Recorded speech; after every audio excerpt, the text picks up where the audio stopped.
Radio 96.9 FM, your station for fresh news, smart talk all day. It is Monday, the 5th of December, 2022, and you are on the clock with Erin Greene.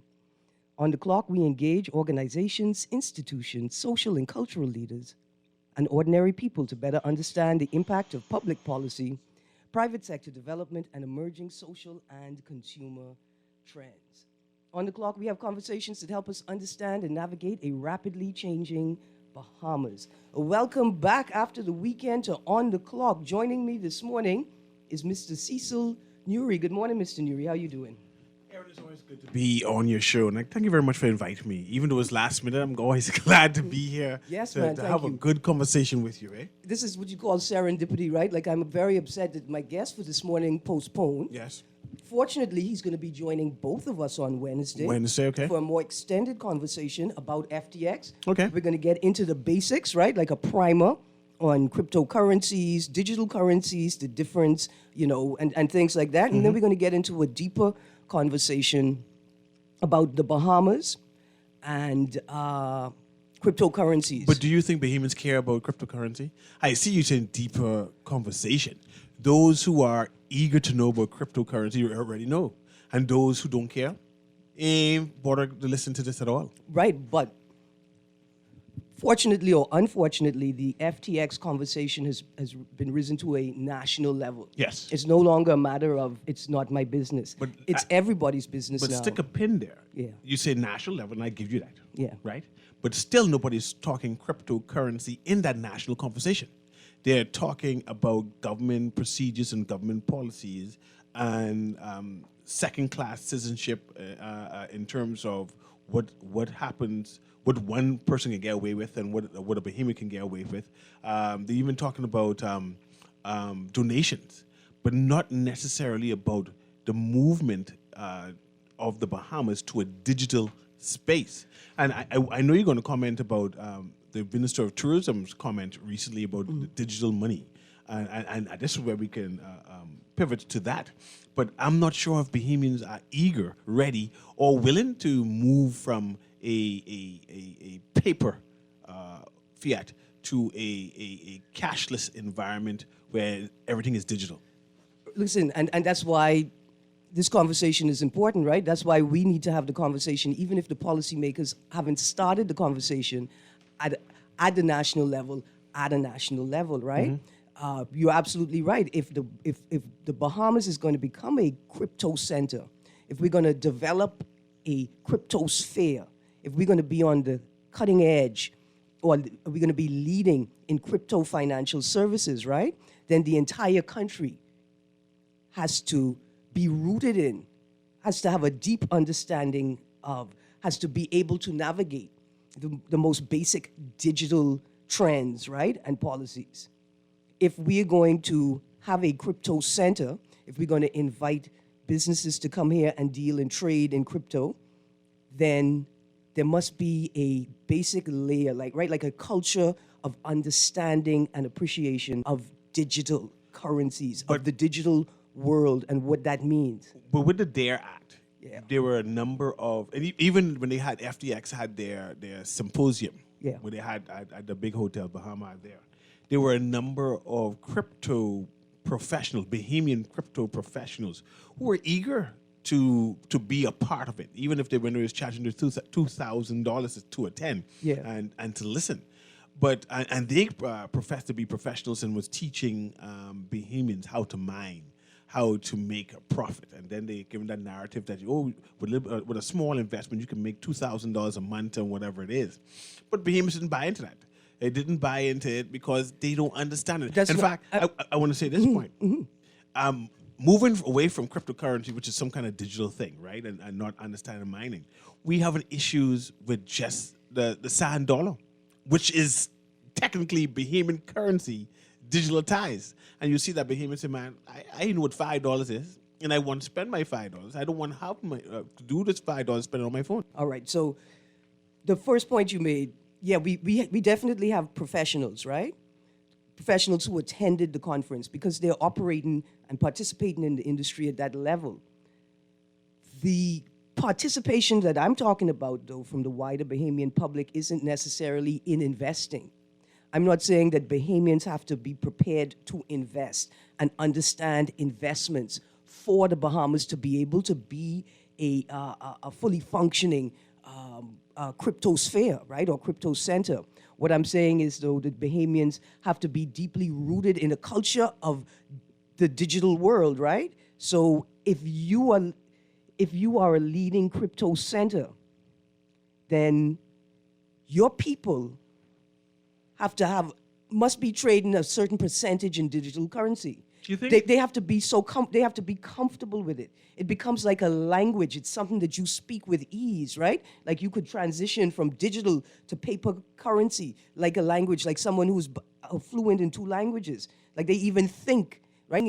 I'm speaking in Spanish, but I'm thinking in English, right? That's the level of sort of proficiency and engagement. I think you're asking for too much. I understand your point that we should be more engaged and more knowledgeable about cryptocurrency in general, since we're going to be a hub, right? But only a small segment of the Bahamians are even interested in that. But forget. So why don't we just start with digital currency No, that's of what I'm Sand saying. Dollar? We don't need to know about crypto. We need to know about digital, though, right? Yes. And we're not that far off, because a large percentage of Bahamians are web shop members. Yes. They're not all gambling. A lot of people are using the web shop mechanisms and functions to transfer money. And in fact, at the beginning of this process of downsizing of the Canadian banks, I think it is this mechanism that the web shops provided that helped Bahamians be able to survive, right? Especially in the family islands. Right, the loss of access. And in fact, the central bank and Sand Dollar and all of these other companies are catching up But that's not. to what the web shop had already made available. But that's not necessarily transaction. That's like banking services in terms of deposit and withdrawal. But it's a beginning, Okay. right? It's a beginning. And so we know that, that there's a large percentage of Bahamians that have already begun transferring money between parties in this way, right? So we know that. That's a good thing. We just need to figure out how do we use that experience as a teaching moment for the wider community. But let me put this to you. From your experience, from your knowledge of walking about, has the government, and I'm not using them as the scapegoat. When I say government, I mean the whole gamut, not necessarily the legislative. I'm talking about the various functions, central bank and other banks, right? Have they explained to the Bahamian public in general the need for Bahamians to catch up and to go digital, or to say, well, create a narrative of how important this is? Because it seems secondary to me, saying, well, it's not that important. So since it's not secondary, I don't need to learn about it. I can stick with my paper dollar. I think that the government has begun this process. Oh, they have? They have, of educating people. So let me ask you the question. Yeah. Why is there a need to go digital? Since you said it has There's begun, what because- narrative have they told you that they need to go digital? Because the Canadian banks have decidedly, now this is not what they've told me. See, I'm going to stop you there. I'm just only asking what they tell you. Now Well, you create let your me own pause. narrative. Hold on, let me I don't pause. want to hear your narrative I've had private conversations with government officials. with government officials. And has the government official give a national conversation? And that was the question to you. Have you heard a national conversation on why they need to go digital? Yes, they have begun it. And let's hear that national discussion. Because the Canadian banks are changing their policies in a way that severely restrict people in the archipelagic exterior from and the banking government has services. said that, to us as a people, and saying this is why we need to quickly do this. I will say they've done their endeavor best. Okay. Can they do a better job? I think once so. they say it, once they say it Yeah. out loud, Bahamians are sensible. We ain't simple people. Right. If they say, hey, by the way, Now- things changing with these banks, we going digital and we need to get you to get catch up on this now. They've said it loudly, but I don't think they've said it loud enough. I think that it's a, but I will pause here and say that I am preparing to have conversations on the show with the central bank, right, about this process, about how we shift the culture, how we engage more Bahamians and explain to them why it's necessary. See, I'll say someone like me, I really appreciate my financial privacy. It would suggest to you that I have plenty of money. I understand. I don't, right? I appreciate it, but more than my personal feelings, what I understand is that family islanders require a system that will participate equally and equitably in their own country, financially, economically, business-wise, given the removal of the Canadian banks from the family islands and from New Providence. And from your knowledge, again, have you heard about any particular family island that has transitioned or has a large segment of its economic society doing digital or sand dollar? Harbour Island. So Harbour Island has sand dollar. Man, Harbour Island had Bitcoin. Remember? I talk about Bitcoin. That's hold foreign. on. I talk about Harbour, sand hold dollar. on, You Harbour- confusing the people. Them, No, man. no. Harbour Island had the crypto machine, like the crypto ATM, a couple years ago. Yeah, that's illegal. I remember when that movie, No, that big I think movie it was- theater place on top of the hill there was nice, and they had a crypto machine. And when the authorities find it, they call them quickly and say, "Close that down. That's illegal." I think it was extrajudicial. Like it was outside of the law, possibly. They trying to duck taxes and things. There was no fiat. They was just transferring money illegally. But back to my question, right? I would assume, now mind you, I see the central bank Yeah. in their endeavor to make sure Bahamians are savvy with this digital currency, the sand dollar. They had made it, in quotes, mandatory that the major festivals, and they had big festivals yesterday, and they mentioned nothing but no crypto, with no sand dollar. But anyway, I digress. That the major festivals will have an option to use sand dollar to get people acclimatized to it, right? I understand that. But a far-flung place like Acklands, and I always going to call Acklands as an example, shouldn't that be rolled out there? That those persons who work for government, right, that a portion of their salaries, not all, because they have some people need some cash to do something, but a portion of their salary, maybe 25%, should have been in sand dollar, that they can go to and have the food stores, them equipped to the light and the water bill, people equipped, utilities equipped, that they say, hey, I can use the sand dollar, and you slowly transition into that. I'm not sure if that is happening. Well, like, listen, with my familiarity with the Southern Islands, right? People using digital payment systems already. Which long time. payment system are they using? Well, they're using sand dollar, right? They're using sand dollar that's now? the- Oh, okay. And then they're using a variety of the pay systems. You know, I can ask you what you talking about? No. Like they're using something like Sun Cash. So my friend's working on they're working on a project in Mayaguana, right? They got vendors in Mayaguana, people who are transporting goods from the dock to the project site, people who are cooking food for the workers, and they're paying them via sand dollar, via one of these payment systems, good. right? Good. Because there's no banking system, there's no bank down there, right? It's not even like, oh, you could wait for the boat to come from Nassau, hope that it didn't detour to Andros first before it get to Inagua and then Long Key, then Mayaguana, right? And then maybe you could catch the boat back up to Inagua or Acklands, right? And use the bank there, and then wait for the trip to happen again to get back home, right? Like, maybe you could do that if you had like 7 weeks vacation. But I'm surprised that Spanish Well hasn't been a testing site. Like how they were for a short period of time, because you haven't heard anything about it. They were the testing site for the electricity where you could put the tokens in or the coins in, and that gone quiet. I know they started it. But this is what I'm saying. I would Prepaid electricity. I would imagine that Harbour Island is already using sand dollar, right? I would imagine. And Spanish Wells? Or you Yeah. imagine? See, we all imagine it. well, see, I now like I get- talking certainty, You now- imagine it a lot. Now, I imagine it because they had the machine, they had the Bitcoin machine. That culture is entrenched.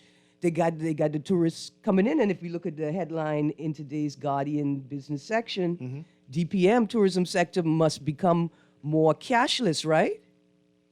It appears as if tourists are also driving, right? Maybe not just tourism, but what if tourists are driving it, and tourists are saying, listen, the seas are becoming more treacherous. We want to be able to travel with less cash. We know where we're going. We know where we're going. We know why cash is important, but we're hoping to find more cashless options, more digital, and maybe that's driving the decision as well in a place like Harbor Island, right? Maybe that's driving the culture and the acceptance of digital currencies.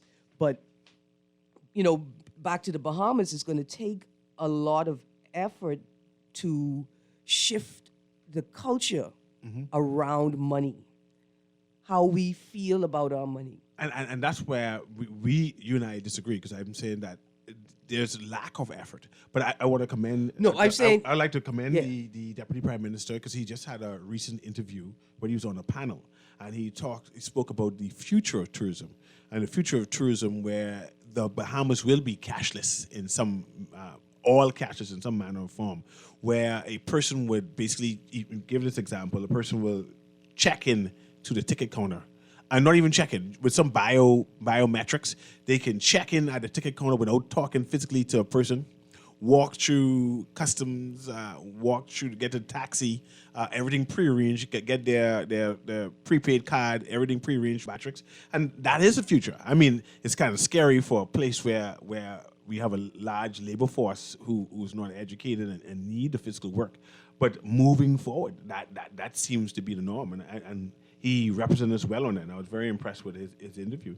And more Bahamians need to listen to that, and then challenge the Deputy Prime Minister as to, what do you mean? Where does that put us as a people when there are less interaction or person-to-person interaction, and there are more machinery or AI? That's AI, right? Or AI. AI. Well, I'm a little stuck. That seems antithetical. Why you want to come to the Bahamas then if you don't want to interact with Bahamians? You know, cheapest. Well, the same reason for gated communities, eh? No. You come to the Bahamas to live in a gated community because you want to have the Bahamian experience without the Bahamian. Yeah. Producer, I wish we had a song to explain my thesis on gated communities. Anyway, if you want to do that, you need to get yourself a pair of VR glasses. Dear Minister of Tourism, what you need to do is you need to find some high-tech guys and provide an experience for people to the Bahamas without Bahamians. They could buy a program and plug it into their VR glasses and do it that way. But no, the first thing you're going to expect when you come to the Bahamas is to interact with Bahamians. Right. It is not a plantation. Okay. You want a plantation? Go to Albany. When these Tesla cars come out and Bahamians love technology, you can have no taxi driver either. You have a pre-recorded tour of the Bahamas safely, smooth ride, What they call without anyone hustling you and saying that it's $100 go to the airport to Cable Beach or Bahama. But that's a true Bahamian experience. If I get hustled, the tourists can get hustled too. Eh? Oh, yeah. But the taxi drivers ain't picking you up in the first place, so you don't get hustled. I mean, you better call a hacker, and the hackers could be immigrants anyway. if I don't say anything, maybe I could get picked up. Yeah. But as soon as they hear the voice, Yeah, there you go. it's finished. But the government must do a better job, right? Yes. This decision by CIBC, and maybe we could talk about that as let's well. talk about that too. Right? The decision by CIBC certainly drives the urgency, right? But mind you, and I see you talk about CIBC, but CIBC has been doing this in 2 or 3 of their banks already, where you could not go inside to do it. Right now, the one on John F. Kennedy, all transactions are done by the ATM machine right now. Hold on, all the banks, There you go. all the banks. I know I pay a fee to get access. What is that? Harbor Bay CIBC. Yeah. If I want to go inside, I have to pay extra money to go inside. And in my Scotia account, if I'm doing a transaction under $500, I can't go inside anyway. They just ain't doing it. So when they made this announcement, I wasn't concerned because I've already been experiencing it for a while. But like you said, it sends. You don't feel the water getting hotter? You know when the frogs in the hot water and They think there's people. They think there's a jacuzzi in the jacuzzi. Until it's too late, and then when it's And there's frog soup. Yeah, until it's too late. I'm very concerned about it. I tell you why, because I don't see a balance in this, right? So you're going to make these decisions. I get it. We appreciate it. Mm-hmm. We understand. You got a capitalist mindset and economic bottom line you have to meet. But if you're going to force me to not come inside the bank, right? Where are the portable toilet facilities? But you couldn't use the bank facilities in any event. Let me tell you something. You ever use any bank bathroom? Let me tell you something. You ever use any bank bathroom? I want to say right now to the Bar Association of the Bahamas, what is your purpose? What are you here for? Are you like the unions? Is this a union to Parliament pipeline? Should this not have been the easiest case to bring to court? Every business that services the public is supposed to have a bathroom. Look at you pontificating. Accessible to the customer. There's a fast food restaurant through Frederick Street where they have their bathroom locked at times. You know, and say, hey, I need to use this bathroom. You know, if you go to one sandwich place where you could get all the lettuce and tomatoes and thing made on your sandwich, right? They have a combination on their bathroom, and if you ain't buying, right, and you say, but I come to buy afterwards. They say, I got to rush. So no. You need to buy one sandwich first, or at least a drink first, and then you get the combination. But see, what you do, you go against their wall and just wet it up. You wet their wall right up, and so they can smell my aroma. And then They wonder learn. why. They learn. Yeah, they wonder why. Yeah, back to Bar Association. Go ahead, back to association. Y'all obviously busy. I don't know doing what, to be honest. But they ain't saying nothing but the potholes. They ain't saying nothing about nothing. They ain't saying nothing but nothing. But it's okay. I don't blame them. Ministry of Works ain't saying nothing about the potholes true. either. I people at this point are wondering what is the point of the pothole hotline if nobody's actually fixing the potholes. And I want to say good morning to the team. First of all, I want to say good morning to the team of subcontractors that were changing street lights in my community yesterday. Thank you. Yes. That's all I want to say. Thank you. They do. Oh yes, you was complaining about that last week that they haven't come through, and I said they already been through my area with the street lights. So I'm glad here that they reach your part of Fox Hill. And it's cool. It's nice. Yeah. Anyway, I just had to say thank you to them. The light bright. Yeah. Yeah. But to the team that came through my neighborhood to patch the road, right? I'm sure you were supposed to cut the tree root out the road. Nobody expected you to patch over the tree root.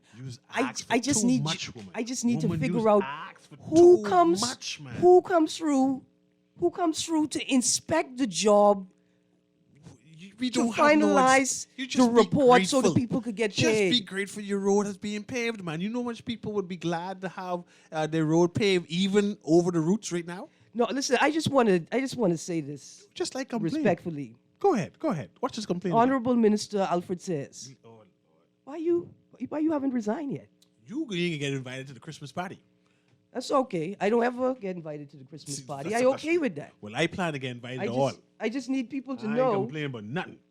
I didn't even get an invite. It's not that I turned it down. Y'all think I have integrity? It's not that I turned it down. I didn't get an invite because they're not interested. Yeah. But I just want to say the fact that it's the Prime Minister that is making this announcement, major road work set for 2023.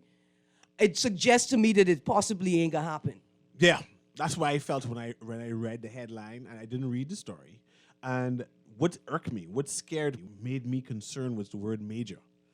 I appreciate there's a need for road work to be done, but major means discomfort. And I remember how Bloor Road killed that major road work on Bloor Road and on Market Street killed many a business. So I'm concerned.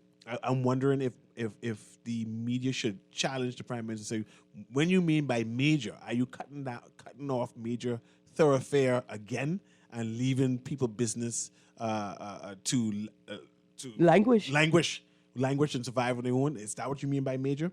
And should we approach it by just being grateful because there's so many potholes? Or should we say at least we need more information on that in terms of how it impact me and my community? All of that. But let's see if we got a caller on the line. Good morning, caller.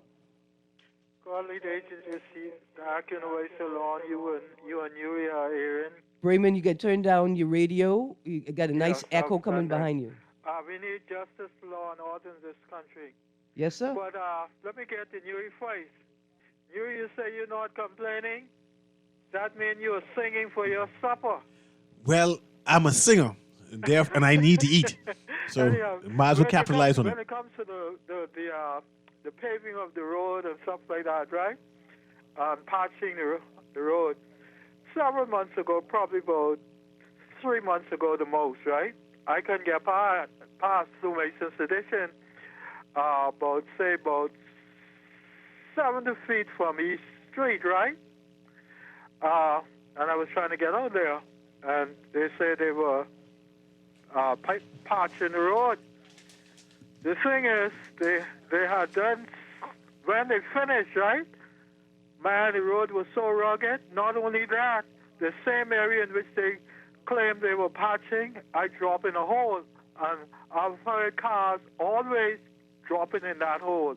You know? Yeah. The thing is, government, the Prime Minister, got to walk around to these streets and see what's happening. My other point is, right? What they does now, they charge the police for their uniform. What? You know what I'm saying? So Yeah, okay. The government doesn't own the uniforms anymore. The shoes, everything, the pants, the jacket, Yeah. the hat. Even If the you uniform want to be a number, police, apparently. You got to pay for those stuff when you graduate to have them to be yours. And not only that, not when you graduate, before you graduate, because you have to use them after you training. After you have been graduate.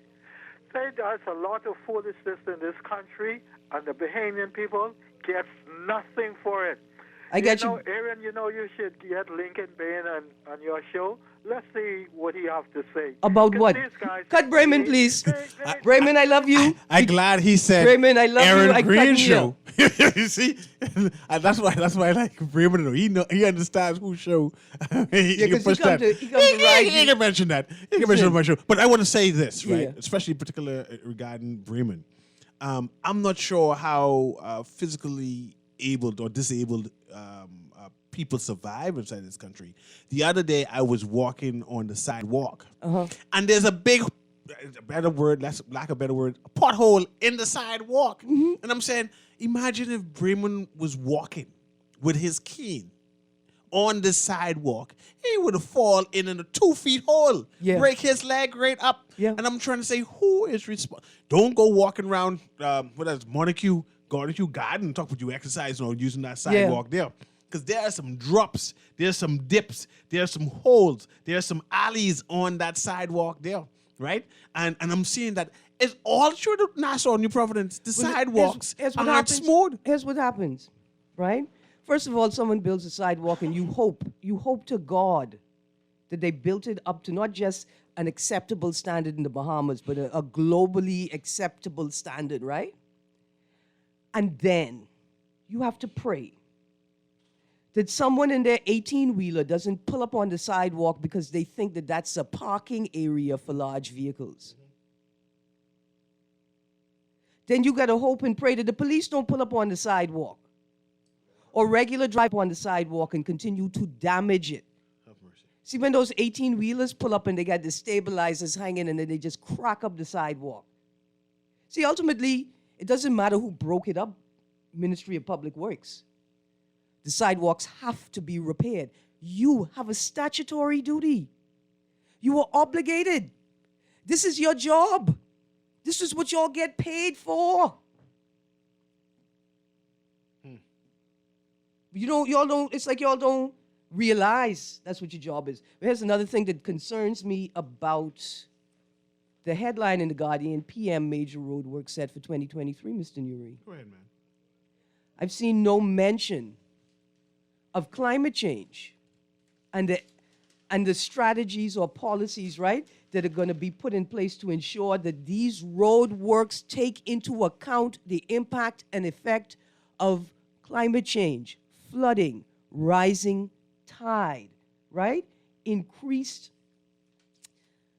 wind and storm activity, dropping saline and water on the asphalt, right? You see none of that. I see none of that in this article. Nothing, no reference whatsoever.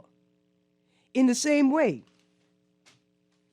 I don't see the Prime Minister, the Minister of Works, the Attorney General, Minister of National Security, right?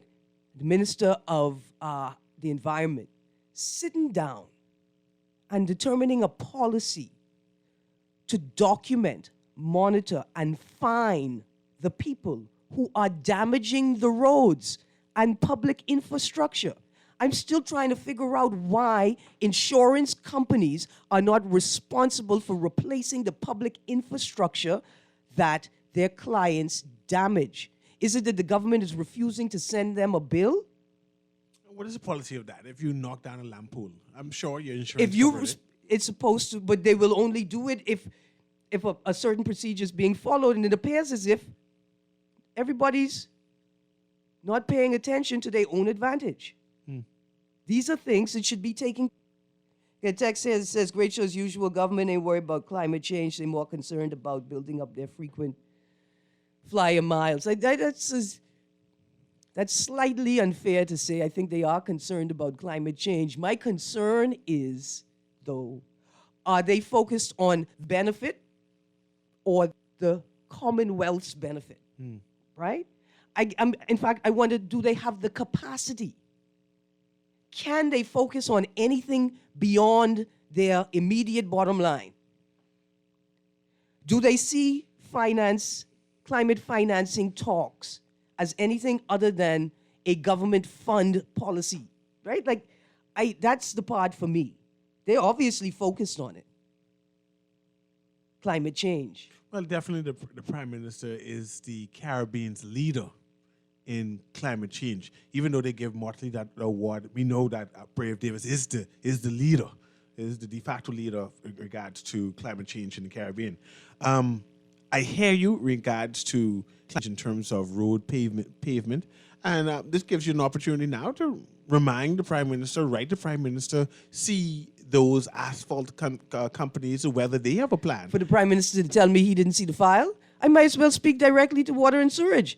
Dear Water and Sewerage, every time you on the eastern foreshore, every time you in the Montague area repairing something that you just repaired, like that big hole in front of the housing complex right before you get to Dix Point, right? The big hole right there, you all stay. In fact, it's a constant depression. Why? Because you all have a problem there. Why? Because you all not taking into account the impact of climate change on your work. And I'm almost certain you're not taking into account the impact of seismic activity on your infrastructure. Since you mentioning specific areas that has potholes, I like to mention that on Dalesville Street, at that T-junction right next to Alfred Gray's law firm, there's a crater that leads you straight to Japan. I mean, the crater's so big that anyone who hits that axle break automatically. It's been there for about 4 or 5 months now.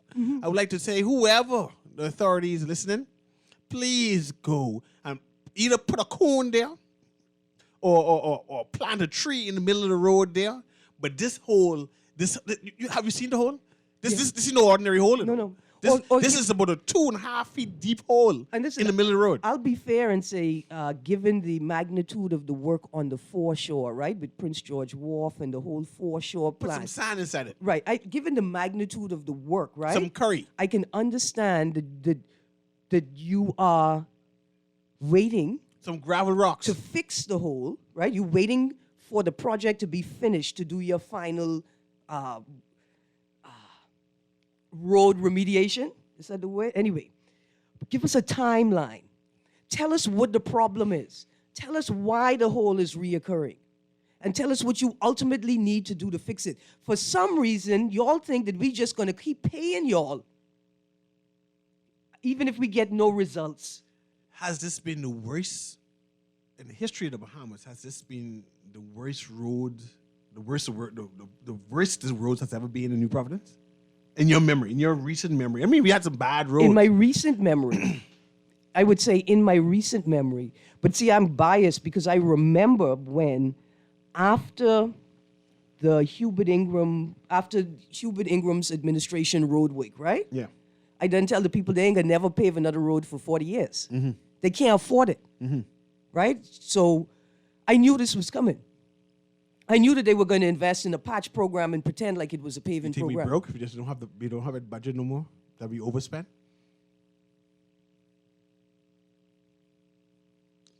Yeah, we ain't supposed to have silence, but hopefully that was enough to show you what I meant. Of course we're not broke. Yeah. Give They credit. could find money to do any manner of foolishness, Yeah. except the things that need to be done.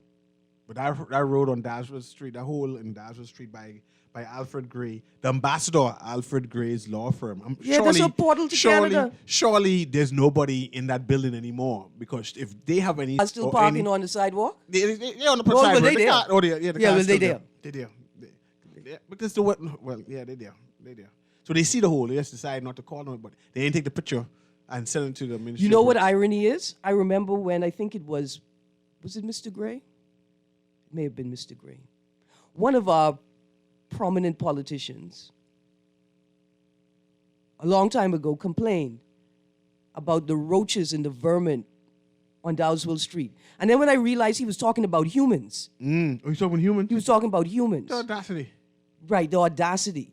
And so I think to all of the politicians that take advantage of whatever rental agreement or property they own on that street, but don't seem to care or to have any concern about the people who reside there.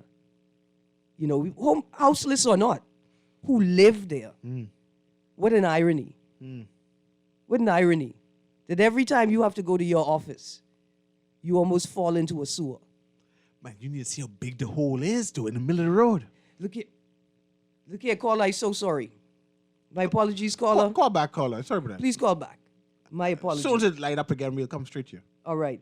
So I got a text. If the median on Prince Charles Drive is so wide, why is Prince Charles Drive so jammed up that the people have to run the red light to allow ambulance and police to pass? Wow. Listen, what's going on in Prince Charles? It's just bad drivers.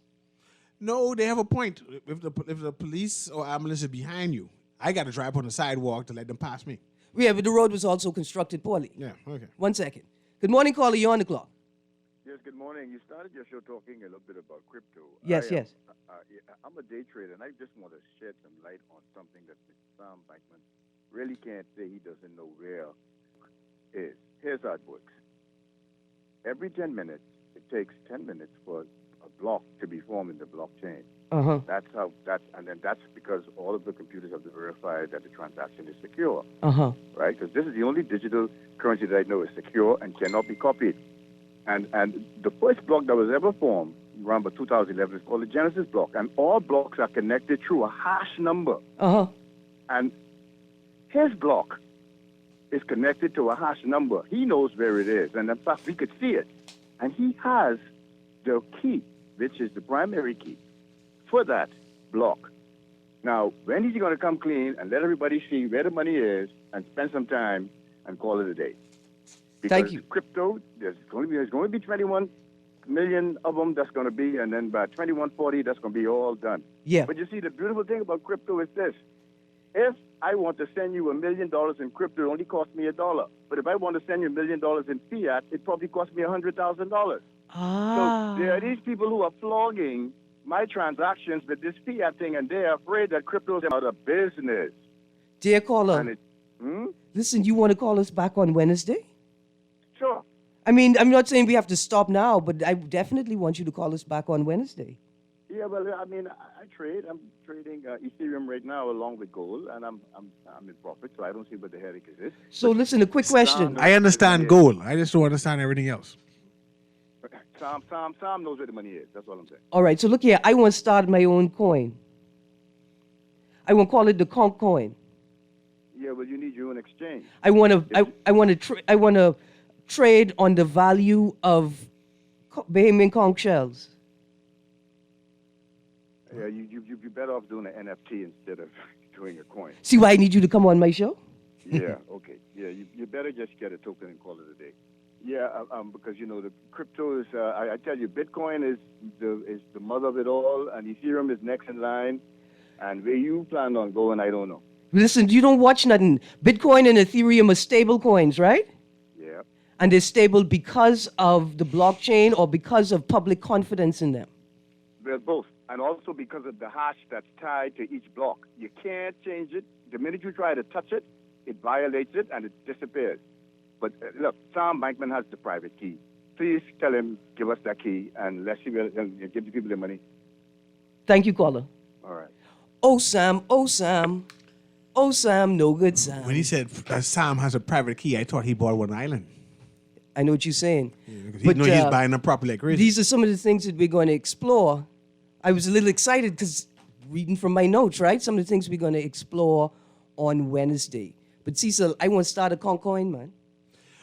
Don't we have a Bahamian exchange? I remember reading it that we have a Bahamian crypto exchange. I'm not sure what that was about. Is that viable? But we do have a Bahamian. I remember reading it recently.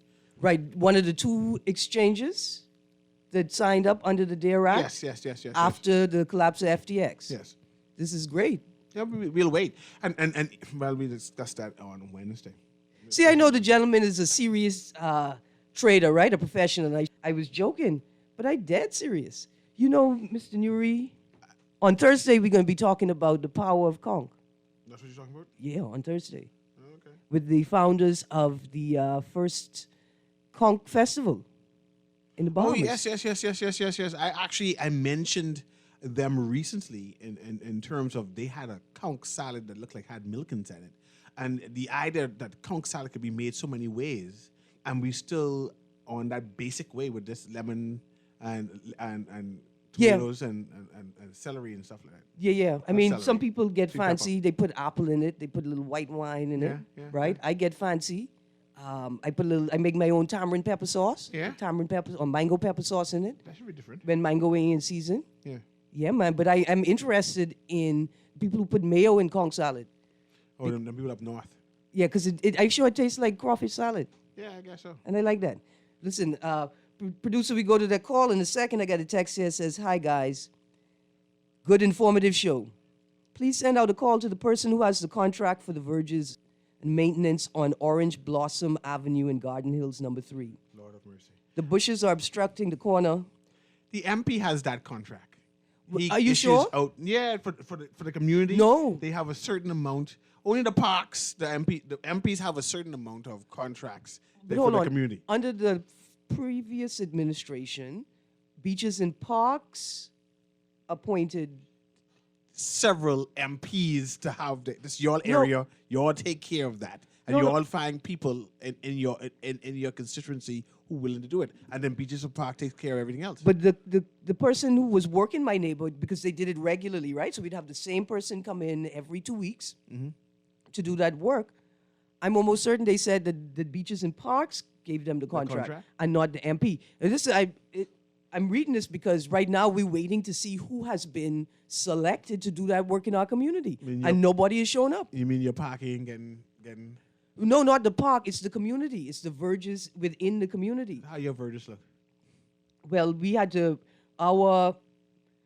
member of our community, right, paid for their gardener to come in and clean a particular area that that person would have cleaned. Wow.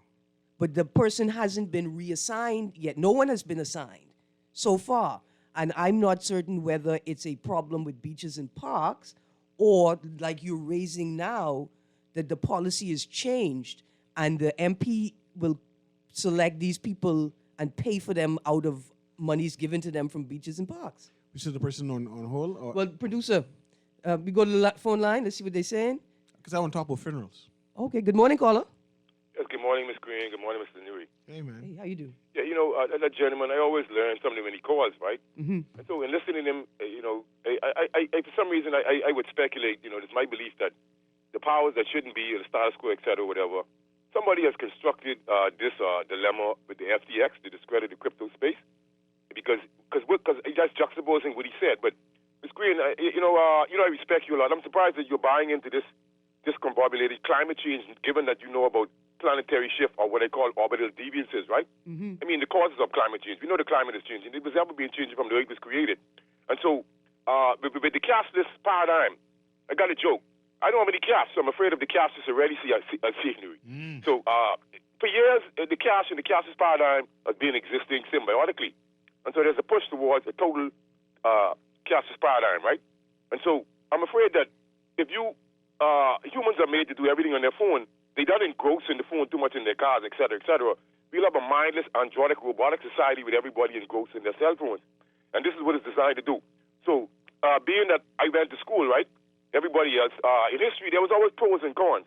So how about doing Wednesday? We have the pros and cons of the cashless paradigm. Yes. All right? Yes, sir. I'd like to see y'all in the call. Let's talk about data sovereignty, data privacy, data integrity, and a cyber 9/11 attack. And these things, and we saw how they hacked the truckers' GoFundMe account, and we see that the amount of powers that you give to the powers that shouldn't be. You mean the How they hackers can in control Canada, right? access to your own account. So this is really biblical. And then the think tanks, I'm not hearing this from them, so I don't have any respect for them, okay? And I want you also on Wednesday, I would like for you guys to go online, look up Mr. Patrick Wood, and read the information from a book called Technocracy Rising, right? And so then you will find the ideas of technocracy started in the basement of Columbia University in 1937. Technocracy, Inc., it is designed to control humanity. Most people don't know that. They're oblivious. And number two, technology will not and shall not be the holy grail and savior of mankind. But rather, it will present new problems that either they are seen or unseen or being suppressed, all right, because of lack of clairvoyancy. Have a good day. Man, 52 caused me suck my teeth. I appreciate his call. No, I love it. I'm at the point where why you think I don't know what climate change is, 52? See, it don't matter why the waters are rising. What matters is every 7 weeks, the people at Water and Sewerage have to come to Eastern Road and figure out why the ground falling. I understand man's contribution to the shift in Earth's climate and Earth's climate patterns. But the point is, who is going to make sure that these people fix the road properly and we stop paying for foolishness? It's already one thing that I got to watch you patching the road in slippers. I got to watch you tamping down the road with your shovel. It's another thing that I got to watch you take the asphalt out the road and throw it on the side of the road, you know. Mm-hmm. And then 3 years later, when I see you again, I have to ask you if you ever coming back for the asphalt. You see what I'm saying? Yeah. I got you, 52. I got you. The next thing is this. We just got to have the conversations. Okay. But what I want to mention... Funerals. Funerals, right? What is trending on social media recently? Yeah. Recently, there was a funeral of for this gentleman, and his wife, in the obituary, put out an ad, basically to spank, defame, to correct the attitude of her stepchildren. And at this funeral, at the interment, that's interment when you put body in the grave, right? Yeah. At the interment, the wife addressed the entire family, right? And again, scolded her stepchildren. Oh, you mean her husband's blood children? Her husband's blood children. Yeah. Not hers, but her Right, husband's yeah. blood children, right? And again, scolded them, saying, y'all didn't take care of your daddy and y'all would treat me any kind of way, et cetera, et cetera, et cetera. And I see a number of Bahamians are giving commentary, and I don't know the details about who right and who's wrong and what was the intimate scenarios between the wife and her stepchildren. But I know what is wrong, what is bad behavior. You don't air out family business at no funeral, and you don't talk illy against people at no funeral ceremony. And I find it offensive because I find that we condone bad behavior culturally. And when I put it to you, and I'm asking you, what has come to the new Bahamians in terms of what they consider is good behavior and correcting behavior in contrast to what is crass? And I consider that's crass. You know, I used to think it was like, you call them gangs on the street, raiders and things like that. I used to think they was the worst gang in the country. Yeah. And then I used to think like the merchant class, like, you know, the people who was bringing things. And then you realize you 30 and you didn't know that there's other dishwashing liquid except for Joy, right? Yeah. Like that. I thought that was a bad gang. And then I look at the political class and I thought, well, that's a gang.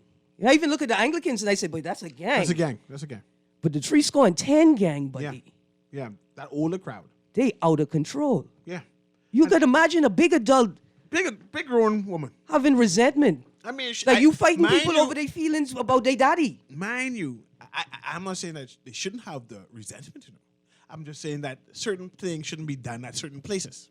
No, I saying they shouldn't have the resentment. No. But if they treat her badly, she have a right to be vexed. Vexed or acted. But my point is, if I come into a funeral to bury my friend, Yeah. to show my last respects, and a co-worker, and I know or don't want to be involved in your family drama, I shouldn't be forced to hear any of that. Because see me, I just interrupt. Miss. I ain't come here for that. If you want to go row them on your own time. I come here to sing songs. Yeah. And remember my good buddy.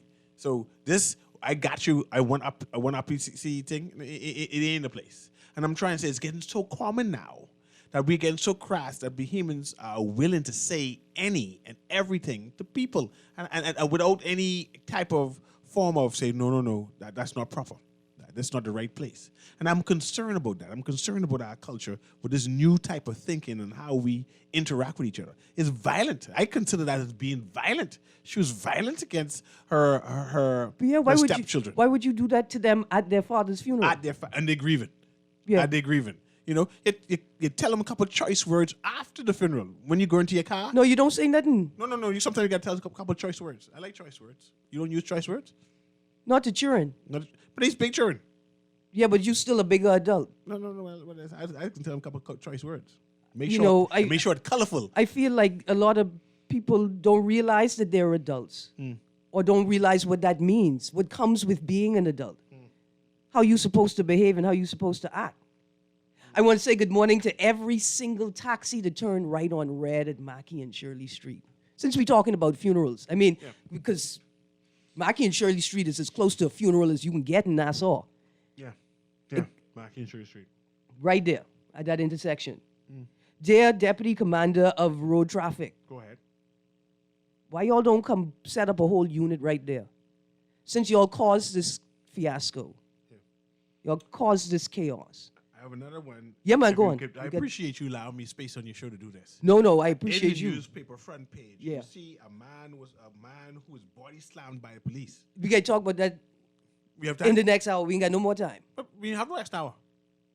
You got the next hour. Yeah, but I have guests coming in the next hour. I'm so sorry. Remember, that's Wednesday. We have double show. That's right. I got to go, though. Yeah? What time is it? It's 11 o'clock.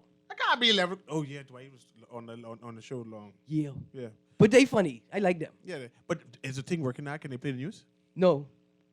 Yeah, we No, they good. play news. Okay. Yeah, we good. But too many police body slamming people, and Yeah. I believe that a police officer who body slammed a person need to pay these fines. Right? Yeah. It can't be the police force paying No, these I things. ain't paying. Hold on, no. Someone paying for The it. taxpayer ain't paying for it. $100,000 Trust gone. me, yeah, I ain't paying Where for the you money to come body from? slam other people. Where the money come from? Wherever they buying their uniform from. I tell you, we had to pay that. Anyway, listen, I know why the police upset because they got to pay for their own uniform. We got to go. All out of time. Thank you for joining us today. Stay tuned. Guardian Radio AM with Cecil Nuri is Don't up forget next. Wednesday. And then